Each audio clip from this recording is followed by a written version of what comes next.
kembali bersama Umi Al Inayah. Mudah-mudahan Bapak Ibu dan saudaraku semuanya dalam keadaan sehat selalu. Nah, sekarang kita bertemu dengan seorang yang luar biasa, yaitu Ustadz Oke Setiawan ya, dari Jakarta.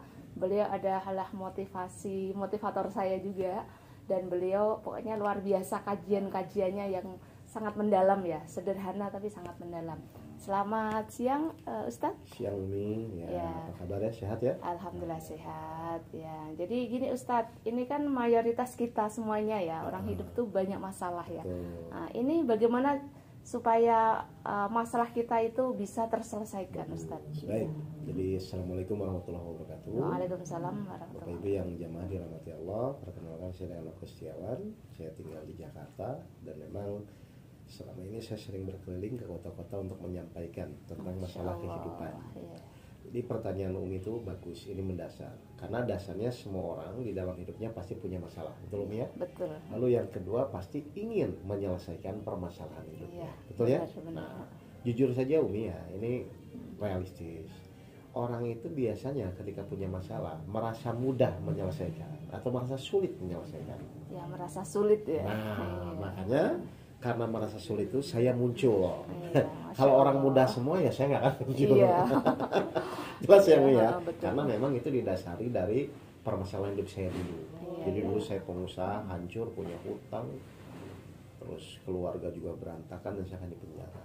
Dan waktu itu, ini saya cerita sedikit biar Umi ada gambarannya.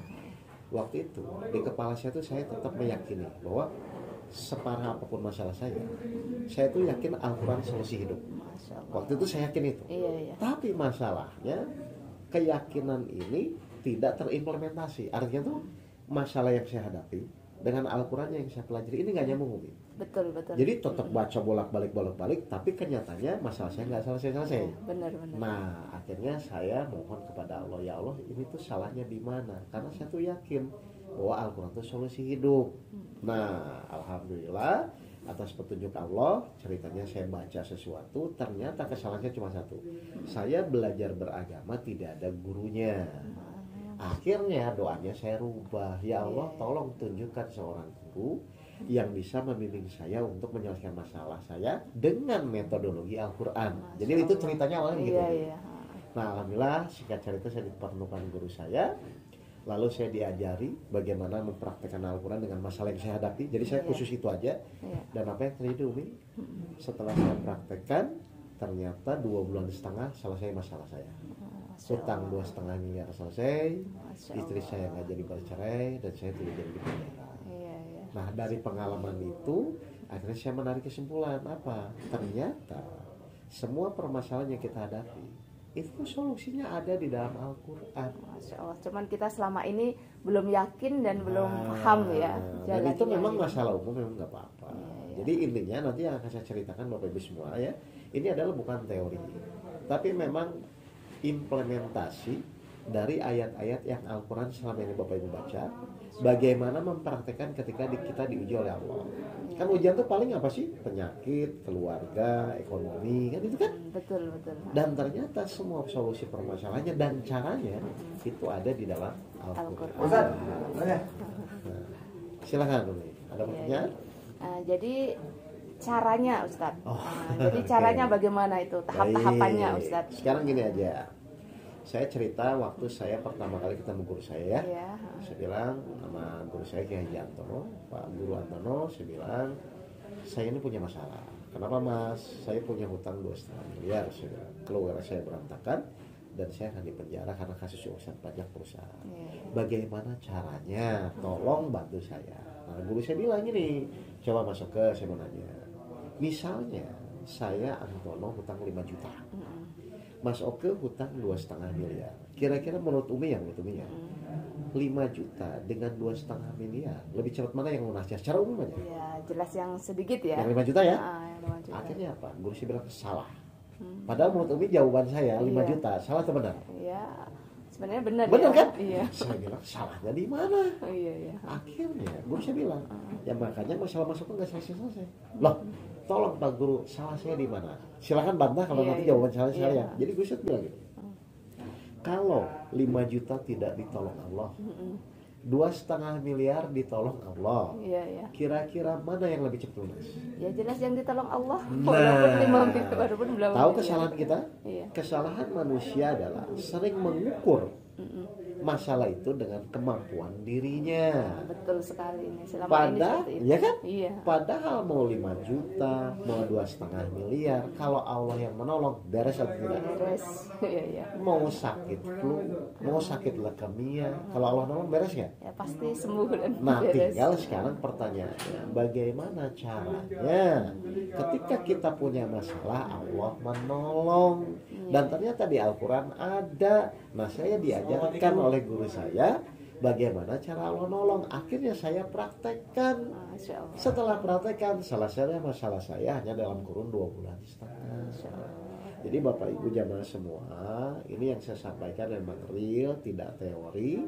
Dan insya Allah nanti kalau misalnya Bu Umi misalnya diskusi dengan podcast selanjutnya, kita akan bisa lebih dalam bagaimana caranya supaya ketika kita punya masalah ditolong Allah. Sekarang itu jadi sudah jelas ya Bapak Ibu pemirsa.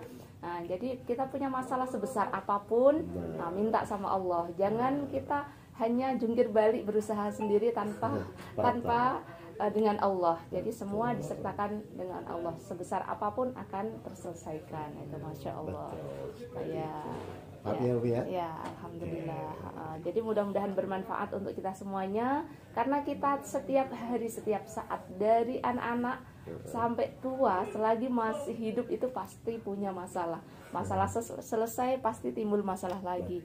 Nah, kuncinya adalah sertakan Allah dalam hati kita, dalam diri kita untuk menyelesaikan. Jangan hanya berusaha dengan diri kita sendiri. Dan kira-kira menurut Umi, di dalam Al-Quran ada nggak Allah tuh berjanji akan menolong kita? Ya, ada Ustaz. Nah, tinggal kita jalani saja. Iya. Jadi saat kita berikhtiar itu niatnya bukan untuk menyelesaikan masalah. Saat ikhtiar itu adalah niat kita supaya ditolong Allah. Lalu syarat-syarat apa saja nanti agar Allah menolong? Ternyata ada syaratnya. Di mana kira-kira? Itu di mana Ustaz? Saya nggak hafal. Nah, kita buka ya surat Al-Baqarah 153, dan saya yakin juga sebenarnya Bapak Ibu tahu ayatnya ini. Saya baca ya.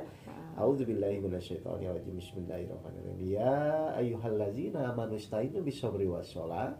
Innallaha ma'as-sabirin. Sering dengar ayat ini? Sering. Wahai orang-orang yang beriman, jadikanlah sabar dan sholat sebagai penolongmu. Sungguh Allah beserta orang-orang yang sabar.